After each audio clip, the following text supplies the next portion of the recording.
Hey everybody, how's it going? My name's Paul. I started the DiceyReview.com, and tonight we are going to be taking a look at Agricola. Agricola is kind of a classic. It's one of the games that many people consider to be one of the best games of all time. I think the original version of this game is still ranked 12th on BGG on the top 100.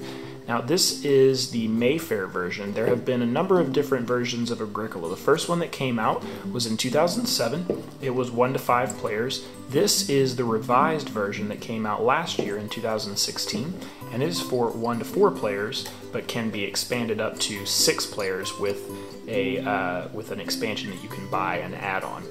So I'm going to be teaching this version of the game. There are a few minor changes as far as in the wording and things like that, but this is the most recent version, the one that you can get in stores. So we're going to be taking a look at how to play the game. First we're going to look at the setup, and then we will see what's going on with the mechanics.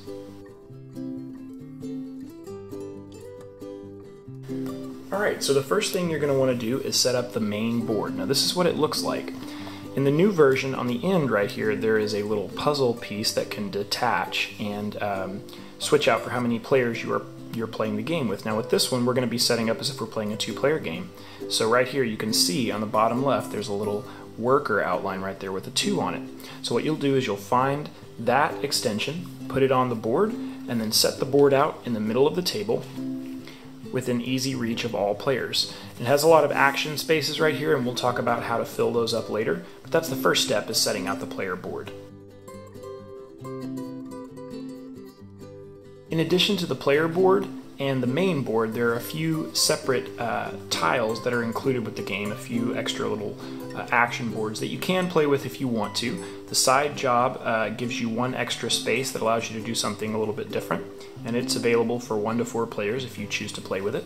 And then this one right here is the 2 to 4 or the 2-player tile that lets you take one of these 4 different actions if you go to this space. So these kind of create a little bit more flexibility, make it a little bit less stressful to play the game. So you can play with these or not. Either way, it's up to you. Alright, the next thing each player will want to do is grab their home board right here and place it within easy reach.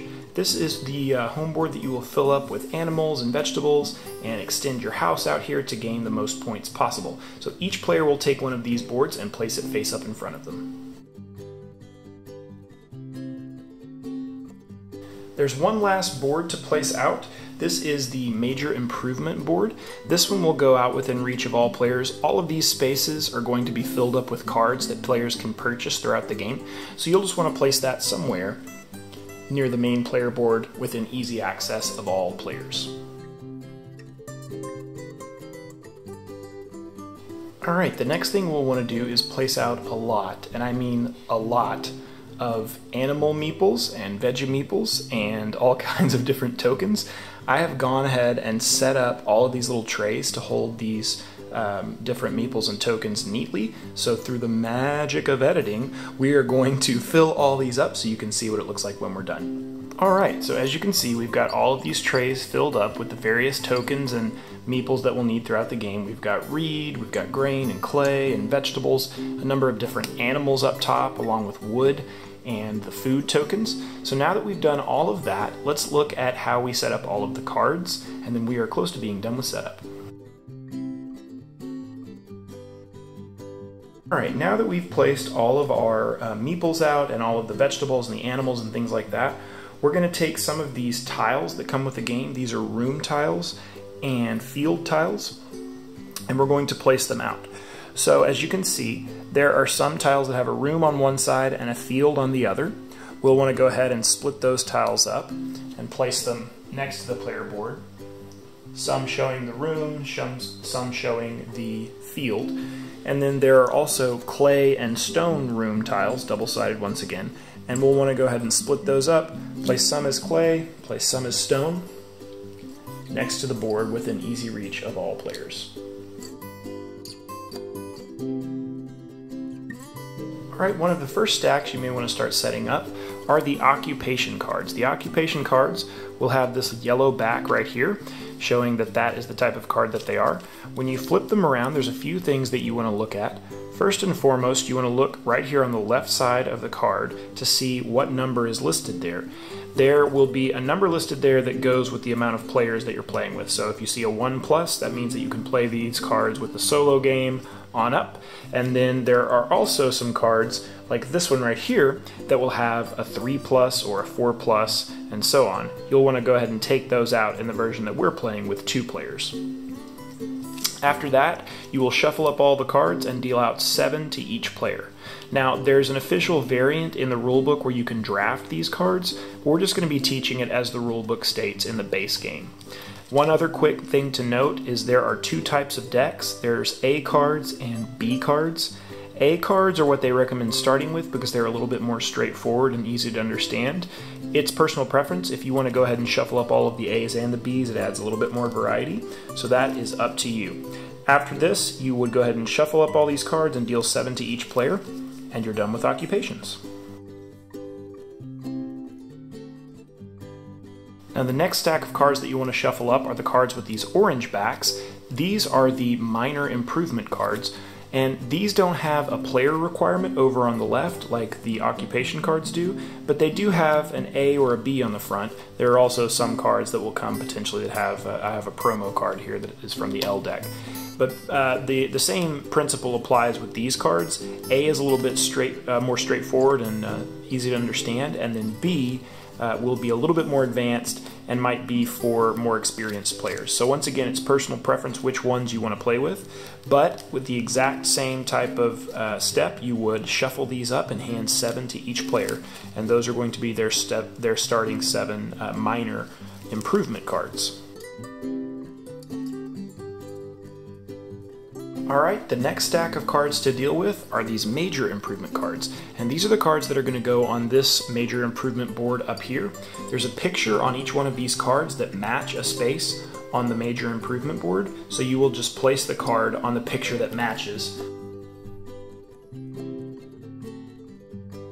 Alright, so the very last stack of cards that we'll want to shuffle up are the action cards. Now these are cards that come out every round and give us new actions to take with our workers. The game recommends that you shuffle up each action card but maintain the group. So you will want to shuffle up all of the 1s, shuffle up the 2s, randomize the 3s, randomize the 4s, 5s, and 6s, but keep them all in this order. The 1s on top, then the 2s, then the 3s, then the 4s, then the 5s, and then lastly the 6. And the reason that these action cards are labeled and laid out this way is they provide actions that you can take that become more and more powerful towards the end of the game. You'll want to place these action cards somewhere near the board where they can easily be placed every round, and those are all of the cards that you have to deal with. Alright, so the very last thing that you want to do is give each player their food and all of their starting meeples. So the start player in the game will get 2 food, and then any other player would get 3 food. So since I'm going to be pretending like I'm the start player, I'll get 2 food next to my player board here. And then you will take all of these different player pieces in your player color. I'm going to pick blue for this game. And the only thing that you'll do to start off is you'll take 2 of your workers and put 1 in each room of your house. The rest of these can go off next to your player board to be potentially used throughout the game. Alright, after everybody has taken all of their player pieces and their starting food, the start player token will go to the start player, and then you're ready to begin. So a game of Agricola is played in 4 different phases. The first phase is going to be called the preparation phase. This is the phase where a new action card is drawn from the top of the action card stack and laid out on the next available action space on the board.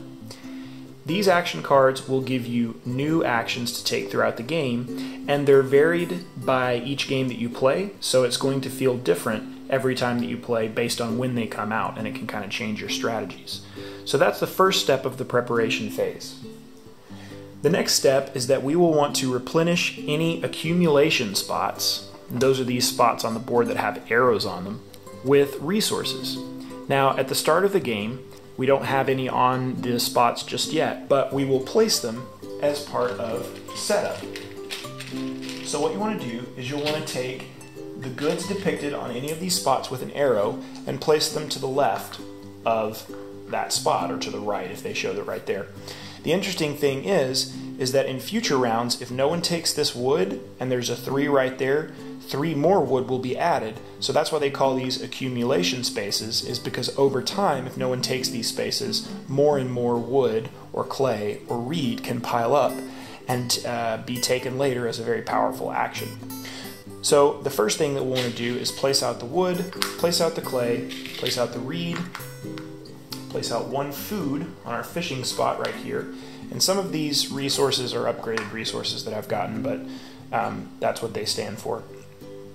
And then this sheep market card up here that you can see actually is an accumulation space. So what you'll want to do is take 1 sheep, put it on the card, and then you are ready to go. Alright, now that we've done the preparation phase, the next phase is called the work phase. This is where we will take our workers one at a time, starting with the starting player and then going in clockwise order, and place the worker on a location to take an action. This is the essential part of worker placement. What you do is you take your worker, you put them on a spot, and then that does a thing. So in this instance, what you could do is, for an action, you could come here to the forest and you would simply take that wood and put it in your supply. All of the accumulation spots work this way. So for instance, if you were to come to the clay pit, you would take the clay that's there, the reed bank, you would take the reed, fishing, etc. Even this sheep market, if you go there, you could take the sheep. Now there are some rules to placing animals on your home board, so we'll get to that a little bit later once we've seen some more actions come out. But just in general, that's what you do on your turn. You each take a turn, taking one of your workers, putting them on a spot, taking goods or performing an action, and then the next player goes. So now that we've talked a little bit about what you'll do on your turn, let's look at some of these action spaces over here that aren't as simple as the accumulation spots, and we'll see what each action space does. You can see right here the day laborer. This spot has a plus next to the good. Spots that are like this, that have a plus instead of an arrow, these are not accumulation spots. You'll never put more resources on this spot. This spot simply says every time you come here, you will get the number depicted on that spot. So anytime you come to the day laborer, you're going to get +2 food. In a similar fashion, if you come up here to the grain seed spot, you're going to get 1 grain that you can use later in the game. That one also has a plus on it, as you can see. Now these 4 spots are a little bit different than these accumulation spots and the good gathering spots right here.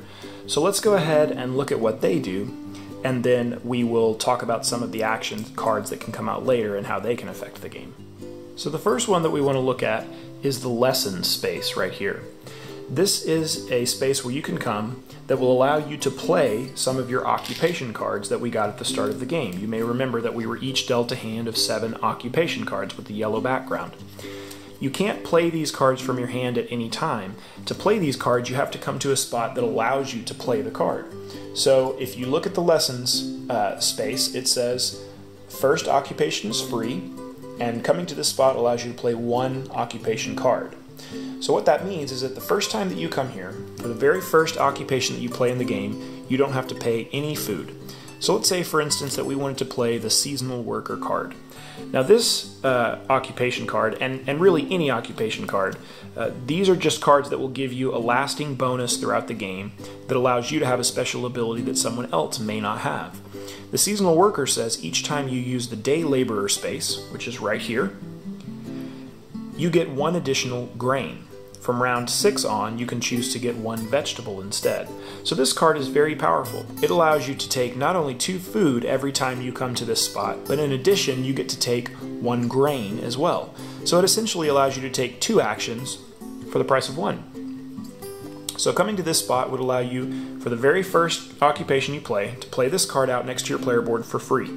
And then that action would be available to you for the rest of the game. Now, if you wanted to come to this spot again later, and you already have an occupation plate in front of you, you would have to pay 1 food every time you come to this spot. So, if I were to come to this spot again, I would have to have food in my supply to be able to come to that spot. It's a very important distinction. If you need to go to a spot and you don't have the requirements to go there, you can't take the action. So, if you are wanting to go to this spot right here, you have to be able to pay the food next time you go. But after you do that, you would then be able to take another occupation card, like for instance, the hedge keeper, and then place it down, and it would give you another special ability that you would be able to use for the rest of the game. Alright, so the next spot that you'll see is the farmland space. If you go to the farmland, you get to plow 1 field. Whenever you plow a field, you get to take one of the field tiles from the supply and then place it on your player board. Now when you're placing field tiles, there's a few things that you want to take into account. You can take this field tile and place it anywhere that you want to on your board. The challenging thing is that when you place a field tile down, any future field tiles have to be placed adjacent to that. So if you were to place another field tile in the future, you would have to put it here or here, and then you could place another field tile there if you wanted to later on.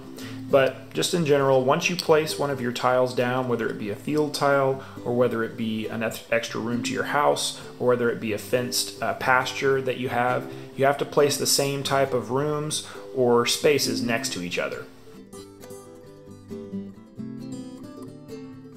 Now the next space up here you can see is the meeting place. Similar to many worker placement games, the first player in each round doesn't change. It has to be taken from the other players. So if you go to the starting place, or the meeting place, you can take the first player token, and you put that in your supply, and you then become the first player. And then, in addition to that, if you want to, you can play a minor improvement card from your hand. So, if you remember from the start of the game, we have a few minor improvement cards as well. We start off with 7. What you can do is you can take one of those minor improvement cards and play it if you meet a couple of requirements. So there are a few things you want to look at whenever you are looking at the minor improvement cards. First thing you want to do is you want to look in the top left and look for any requirements. This occupation, or this minor improvement card, for instance, has a requirement that you have to have 3 occupations or more at play. Right now we only have 2, so we can't play that card. If you look at this card right here, it says that you have to have 1 occupation. Now we meet that requirement, but then in addition to the requirements, some cards will have costs as well. So for this one, it also costs 2 wood. So if we wanted to, what we could do is, since we meet the requirement up in the top left, and if we have the 2 wood in our supply, we could pay that 2 wood and then place this minor occupation, or minor improvement rather, down, in addition to taking the start player marker for this action. And minor improvement cards are similar to occupation cards in that they provide you some type of a bonus. Sometimes it might be a one-time thing, sometimes it might be an ongoing bonus. For instance, this one says each time you use the fishing accumulation space, you get 1 additional food and 1 reed. So right here, for instance, each time you come here, instead of just getting the 1 food that was there, I would get 2 food and then 1 reed from the supply as well. So we could pay that cost, and since we meet that requirement, we could place that card down next to our occupations. Now, there are some minor improvement cards that have an arrow. These are cards that after you play them, you have to pass them to the player to your left. So this little arrow reminds you of that. And a lot of times these cards will just have a one-time effect. This one has a cost of 1 grain, and it says you immediately get 1 vegetable. Effectively, you're exchanging 1 grain for 1 vegetable, which is like an upgrade. So this card just allows you to take a good and make it a better good, and then it passes to the player to your left. Alright, and the last basic action space that we want to talk about is the farm expansion. If you come to this space, this will allow you to expand your house. Now there are a couple of rules to this spot. Basically, if you have a wooden house or a clay house or a stone house, you have to expand that type of room. So for instance, right here, you can see that we start off the game with a wooden house. So we would have to build more wooden rooms until we upgrade our renovate our farm. So the cost for building a new room is 5 of the type of good that the room is made of, plus 2 reed. So let's say, for instance, that in our supply we had 7 wood and 2 reed. What we could do is we could take this action, and there is an and part of this action, an and or space of building stables as well for 2 wood.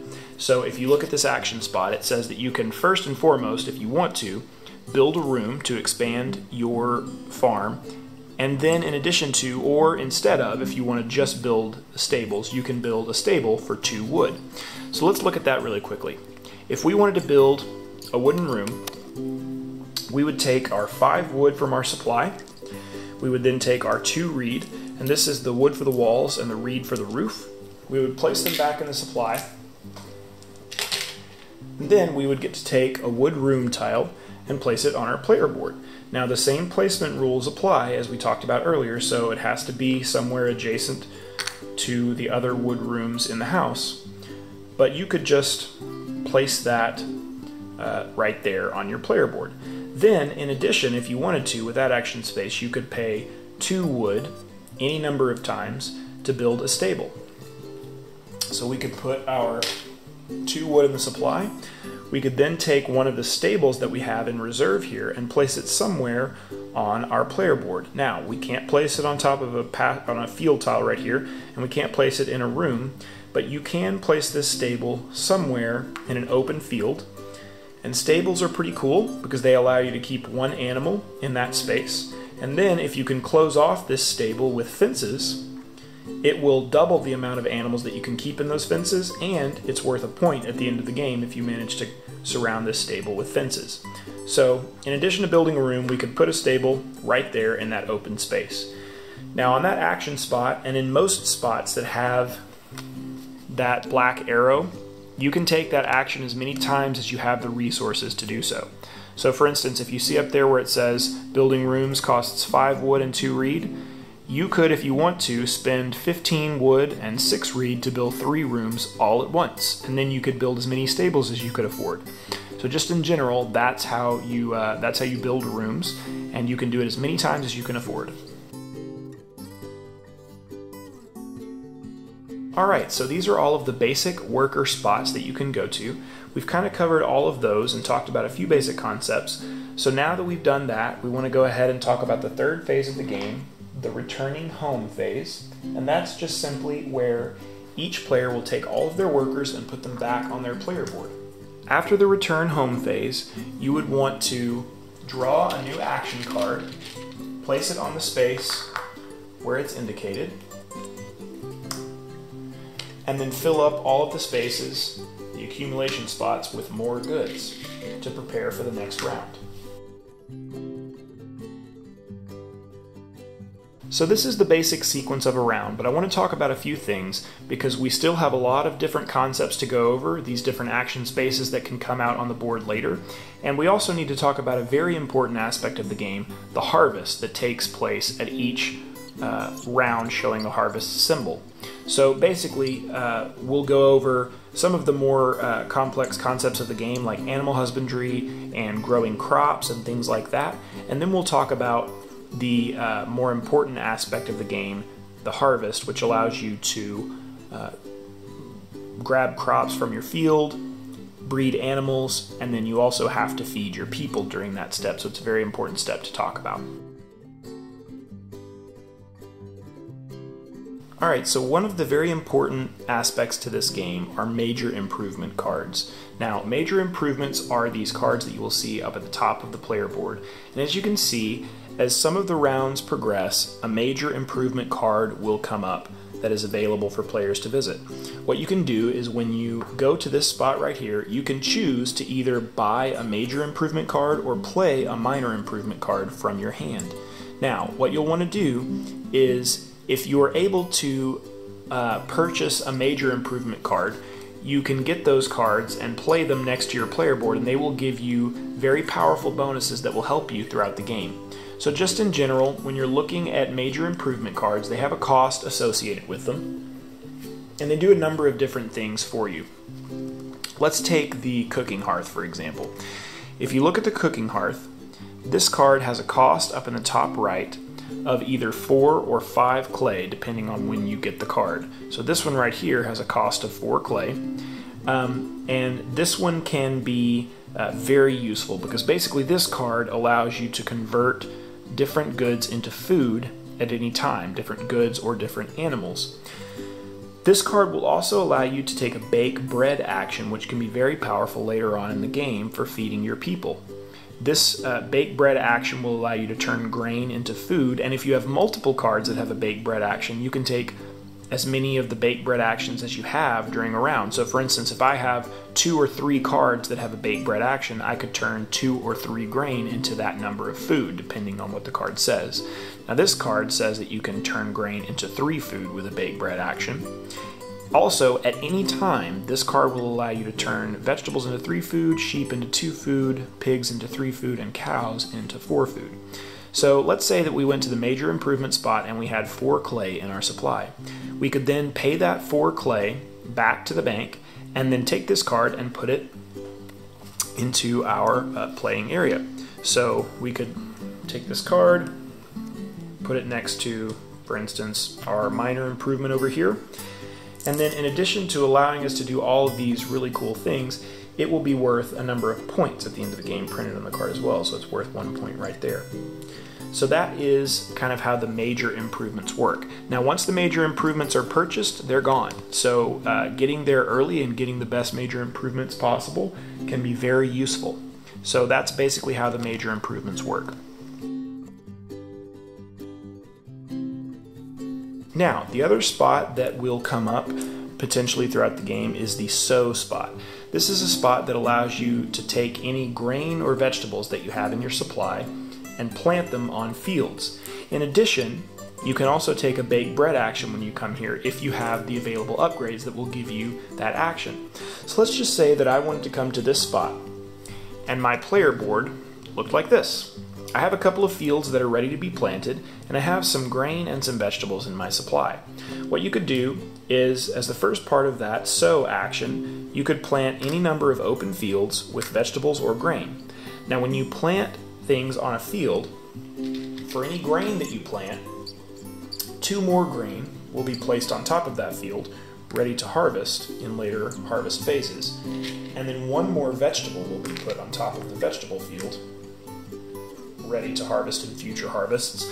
And the reason that there are fewer vegetables is because that's a more valuable resource. So fewer vegetables get placed on that space, but you can still plant that and allow it to kind of grow as you harvest more and more and as you expand your fields. In addition, if you have another grain in your supply, you can take a bake bread action. Now if you remember from our major improvement, we have a bake bread action that allows us to bake bread for 3 food. So what I could do is I could turn this grain back into the supply, and then you could take 3 food from the supply, allowing you to feed your people more easily. So I already had 2 food in my supply, so what I'll do is I'll just take this little 5 food marker and place it next to the board. Another important aspect of the game is fencing in areas of your player board to create pastures. Now you can see that a fencing action has come up and is available to be taken. So let's say that I wanted to come here to take a fencing action. What you can do is you can build 1 fence from your supply of these little fence markers for each wood that you have. So let's say that I want to spend 4 wood from my supply. Put those back in the supply up there. I then take 4 little fence markers right here, and you can build them anywhere on your player board, but once again, once these fences are built, once you create a pasture, you have to create future pastures next to that. Now, we have placed a stable on our player board here that we can see from earlier. Now, if you remember what I was telling you earlier, it gives you points if you create fences around a stable. In addition to that, a stable will allow you to double the amount of animals that you can keep in any pasture. So, let's say for instance that the stable wasn't there. Any enclosed square that creates a pasture can hold 2 animals. If I were to, for instance, fence off this area, this would be a pasture that allows up to 4 animals to be held for 2 spaces for each, 2 animals for each space. So a stable in any enclosed pasture will double any tiles that it touches. So for instance, if I had placed a fence right here, this pasture would be separated, so only this pasture would be doubled, allowing me to hold 4 animals in this pasture. But if I create one big open fenced area, this stable will double both of these squares since there's nothing separating the two. So I could hold 8 animals in this pasture if I wanted to. Now the important thing is each enclosed area that is not separated can only hold 1 type of animal. So in this space right here, I could technically hold up to 8 animals, but I could only hold 1 type of animal. So I could hold a lot of sheep or a lot of pigs, but I couldn't mix pigs and sheep and cows and things like that. If you want to avoid that later, you could just fence off this area right here, creating some separation, so then you could hold sheep right there and then cows right there. Now it's important to note that you really need fences to hold any decent amount of animals. A stable by itself can hold 1 animal off by itself, and you can always keep 1 animal in your house at any time as a pet, but that doesn't really give you much room to expand. So to hold animals or to breed them in any kind of serious way, you're going to want to gather up fences and make some pastures as quickly as you can. So now that we've created some fences, let's talk about taking some animals and how we can house them on our player board. So let's say that I wanted to go here. This is an accumulation spot, so when you come to this location, you can take all of the animals that are on that accumulation spot. Now, when you take animals from an accumulation spot, you can instantly, if you want to, turn any number of them into food. So if you remember our major improvement right here that allows us to turn sheep into 2 food, I could take 3 of these sheep and turn 1 of them into 2 food. So let's just say I wanted to do that. What you could do is you could take your 2 food from the supply, and then you can place your sheep on your player board. Now, since we've already discussed a little bit about housing animals in our discussion earlier with the pastures and the fencing, basically, whenever you have a fenced pasture, like I said, you can hold 2 animals of any type, unless you have a stable, that doubles it. So I could take these 3 sheep and place them in this little fenced pasture right there. So, like I said, you really want to build fences before you take animals, and then that will allow you to grow them more efficiently. Alright, so the next rather major concept I want to talk about in the game is house renovation. Now, you can go to some spots to build new rooms, but there are also ways to upgrade the current rooms in your house to make them more valuable for in-game points. Basically, you can upgrade your house from wood to clay to stone. Clay rooms are worth 1 point each at the end of the game, and stone rooms are worth 2 points each at the end of the game. So it's very beneficial for you to upgrade your rooms to allow for more points at the end of the game. So as you can see, there's a house redevelopment spot that has come out. Now, renovating your house is fairly straightforward. Basically, what you can do is you can come to this spot and you can renovate from wood to clay, and then from clay to stone. So right now we have a wood house. All of our rooms are wood. So what you can do is we can come to this spot and we can spend 1 reed in total for the roof, and then you have to spend a good for each type of room that you're wanting to upgrade. So for instance, I have 3 wood rooms, so I would need to spend 3 clay to upgrade those wood rooms to clay. Now, you have to upgrade all of your rooms at once, so I couldn't come there and upgrade slowly a few rooms at a time. You have to do it all at once. But after I've paid my 3 clay, what you can do is you can take the number of room tiles that you're needing to upgrade and place them over your house, wherever they were built. So now, for that 1 reed and 3 clay, I have upgraded these 3 rooms to clay rooms, which are worth 1 point at the end of the game. So that's very beneficial for me. And later on, I can come and upgrade those to stone to get even more points. The nice thing about this redevelopment action up here, this renovation action, is that after you upgrade your rooms, you can also buy a major improvement or play a minor improvement as well. So that's a very powerful action. The next major concept I want to talk about is the wish for children action. Now there's a basic wish for children and an urgent wish for children. The basic wish for children action right here means that you have to have a room to house your child. So basically, you couldn't come to this spot and take this action unless you had built an extra room. Now, we've built a third room already. So what you can do is when you come to this spot, you take that action right there, then you take one of your extra meeples from your supply and you place it on that player board, showing that you have created another worker. And in the returning home phase, both of these workers will come back to your house, and then the next round you'll be able to take more actions because your family will be slightly larger. Now, you also have to feed these people at the end of a harvest, so that can be potentially stressful. The more people you have, the more people you have to feed, but it also allows you to take more actions and create more ways to feed your people. So it can be very beneficial to grow your family. And once again, on this family wish for children action spot, this also allows you to play a minor improvement after you take the action if you're able to.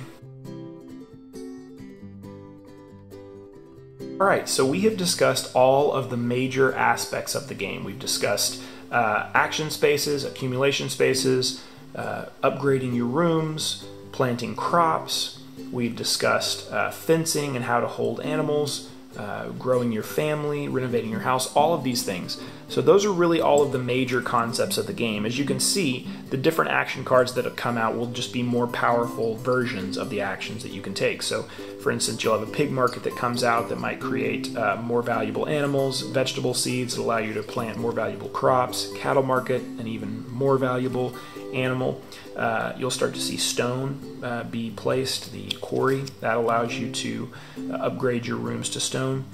Urgent wish for children. This is a wish for children spot that you can do even if you don't have room for your child. So for instance, on our house right here where we only have the 3 rooms, we could come and get a 4th worker even if we don't have room for those workers. And then you'll see more powerful versions of actions that you've taken earlier. So cultivation, for instance, allows you to plow a field and then immediately sow. And then the very last action will allow you to renovate your rooms and then afterward build fences. So basically, these are all different concepts that we've already discussed, but they're just more powerful versions of those actions. So the last thing that I want to talk about is the harvest phase, which is very important and happens a lot throughout the game. And then we'll talk about in-game scoring and kind of how that looks.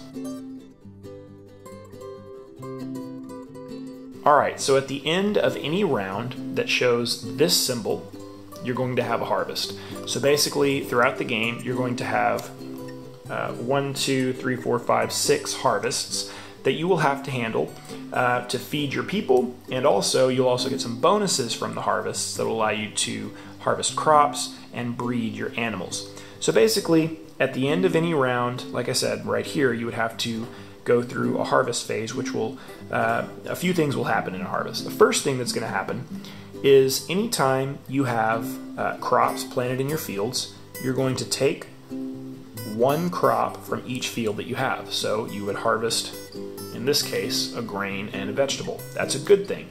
Right after the harvest phase, you have to feed your people. Now, feeding your people can be very stressful, but if you plan correctly and have the right type of upgrades, it's usually not that bad. So the basic rule is you have to have 2 food per person. So in this instance, we would need 6 food to feed our people. So we've got our 6 food here, we place it back in the supply, we're all good. One quick thing to mention about feeding is that if you have a child in a harvest phase, that child only costs 1 food to feed because they're still growing up. So it's kind of a nifty action to come to a basic wish for children in the same round that you're going to have a harvest, because then instead of paying 6 food, we would only have to pay 5. 4 for our grown-ups and 1 for our child. So that's one thing to kind of get around feeding. Now, if you can't feed your people, it's very, very bad. What's going to happen is you're going to take a begging marker. Basically, for each food that you can't feed your people with. So let's say, for instance, in this round with our 3 people, we needed 6 food and we only had 4. What we would have to do is we would have to take 2 begging markers. So the begging markers look like this, As you can see, each one of them has a little guy with his cup out and he's saying, "I'm hungry, please feed me, I'm starving." And each of these tokens is worth -3 points. Now, once again, for each food that you're lacking, you have to take a begging marker. So they can be very bad because these markers never go away. So this is -6 points at the end of the game. And in this game, 6 points is a lot of points. It's a major part of your final score. So not feeding your people can be very punishing in this game. That being said, like I said, if you plan and kind of prepare for the harvests, there are usually ways that you can feed your people and get around having to beg. So that being said, it is a possibility. So just make sure that you just want to make sure that you feed your people, if at all possible, during the harvest phase. Now, after the feeding phase, there's going to be a breeding phase. So the way that this works is if you have at least a pair of any animal type, you get one more of that animal.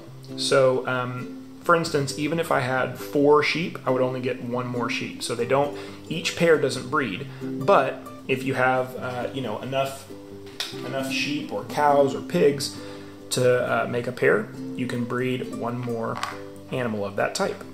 So in this instance, I would get to take that sheep and put it in my farm board right there. So potentially each round you can get up to 3 new animals, assuming you have pigs, cows, cattle, and sheep. Alright, so now that we've talked about all of the major components of the game, let's talk about in-game scoring and a little bit about how that works. Now I've simulated a pretty good score here on my little player board at the end, just to kind of show you how it works. So on the left side of the main player board up here, there's going to be this little table that shows all of the different ways that you'll score points. So once again, literally, for almost everything on your player board, you're going to get points. You're going to get points for the tiles that you have. You're going to get points for the pastures that you've fenced. You're going to get points for your vegetables and your grain, both on and off of your fields. You're going to get points for all of your animals, and you're also going to get points for the different type of rooms that you have, the people in your family, and then you might get some negative points if you don't have spaces covered or if you're missing a certain type of animal. So this is actually for a 3-player game, but I'm just using this as an example to show you kind of how this looks. So let's kind of simulate a scoring phase here with our little table here. So the first thing that we look at is the type of tiles that we have on our board, the pastures and the fields. So in this instance, if we're using the little 3-player board, if you have 5 fields or more, you get 4 points for that. If you have 4 pastures or more, you get 4 points for that. So we've got our 5 fields, and then we've got 1, 2, 3, 4 squares that are fenced in, 4 pastures.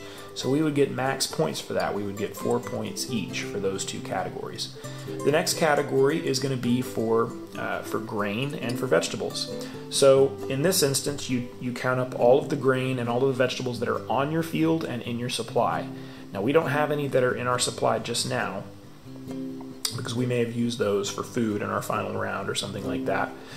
But we can look at the different grain and vegetable that we have on our field. So we've got 3 grain, which in this instance 1 to 3 would give us 1 point, and 2 vegetables, and in this instance 2 vegetables would give us 2 points. So that's what would score there.